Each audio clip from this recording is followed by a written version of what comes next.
आप देखो कि शिव की जटा में चंद्रमा है जी। चांद कहाँ है असल में?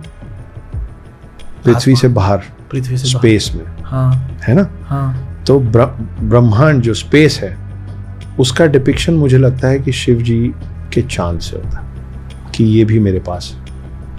उसके बाद है गंगा। गंगा धरती पे। तो आप देखिए कि हम आकाश गंगा बोलते हैं, आकाश सोलार सिस्टम में मिल्की वे को हम आकाश गंगा बोलते हैं। ठीक है, तो वो आकाश गंगा का डिपिक्शन है। फिर आप नीचे आए तो उनके गले में वासुकी कॉइल करके बैठे हैं उनके कंधे पे।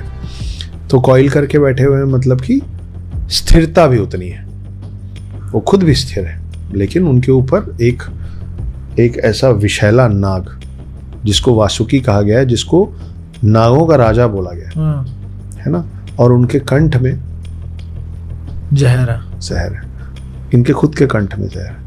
आप यहाँ किसी भी चीज को कितनी देर धारण कर सकते हैं, रोक कितनी देर नहीं रख सकते, या आप निकाल देंगे या आप निगल लेंगे। है ना? अगर उन्होंने निकाल दिया तो नहीं, उन्होंने दोनों आज तक नहीं किया है, वो यहाँ ठहरा के रखे हैं। वो सिंबल है पेशेंस का,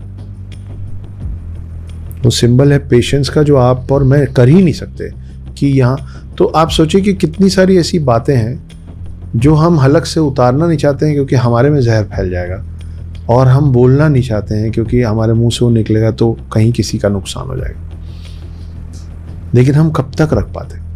तो वो विष को रखे हुए हैं, इनके पूरे शरीर में भस्म लगा हुआ है। भस्म प्रतीक है अंत का, भस्म प्रतीक है अंत का।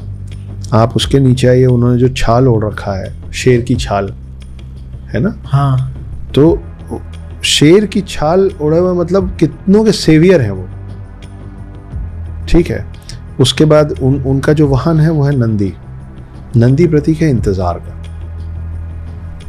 नंदी इंतजार ही करते रहते हैं शिव के ध्यान से उठने का, हमेशा इंतजार करते रहते हैं। इनके हाथ में त्रिशूल है, जो अभी हमने बात की कि त्रिशूल में ही तीनों हैं, और ये इतना शांत साधु किस्म का आदमी, लेकिन जरूरत पड़ने पे वो त्रिशूल उठाता है। जब तांडव करता तो सब बर्बाद कर देता, तो त्रिशूल भी उठाता है जरूरत पड़ता है।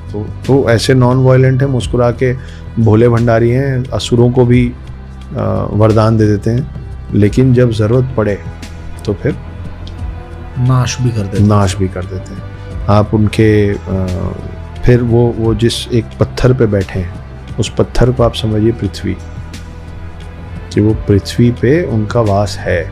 आप किसी और भगवान को पत्थर पे बैठे हुए नहीं देखेंगे।